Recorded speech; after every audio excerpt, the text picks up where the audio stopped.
Hello বন্ধুরা, 2রা September আমার ভাসুরের ছেলের বউয়ের জন্মদিন ছিল।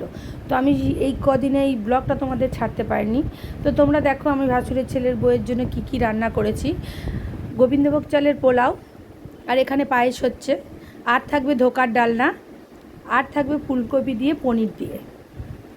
তো যেসব সামগ্রীগুলো আমার লেগেছে সেগুলো তোমাদেরকে বলে দিই। কাজু, কিশমিশ, মিঠা আতর, কাজু বাদাম, পেস্তা, তারপরে পনিরের জন্য পনির, ফুলকপি, দারচিনি, লবঙ্গ, এলাচ, এগুলো সবই আমার সামগ্রীও লেগেছে। তো এর জন্য পোলাওয়ের চালটা ফুটছে, আর এদিকে পায়েস ফুটছে, আর এদিকে থাকছে হচ্ছে ফুলকপি আর পনির। তো এখানে আদা রাখা আছে কিছু সামান্য, আর এখানে আলু কাটা আছে, দেখে নাও তোমরা। তো আমি এখানে চাল মগজ আর পোস্ত বাটবো বলে সেটাকেও রেডি করে নিয়েছি। তো এখন পোলাও হচ্ছে, তো পোলাও আমাদের তৈরি হয়ে গেছে, রেডি হয়ে গেছে। বন্ধুরা দেখো পোলাওটা কেমন হয়েছে তোমরা আমাকে জানাবে। এবং এই পোলাওটা রেডি করে আমার পায়েসটা নামিয়ে ফেলেছি। এবার আমি ওর খাবারের জন্য সব কিছু সরঞ্জাম রেডি করে নিয়েছি।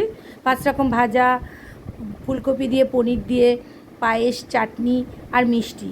এই হচ্ছে জন্মদিনের কেক কাটা। তো আমি এখানে থাকতে পারিনি কারণ আমার হসপিটাল ডিউটি ছিল।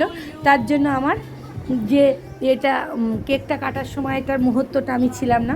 তো ওখানে ছিল আমার ভাসুরের ছেলে এবং আমার বৌমা আর আমার ছেলে।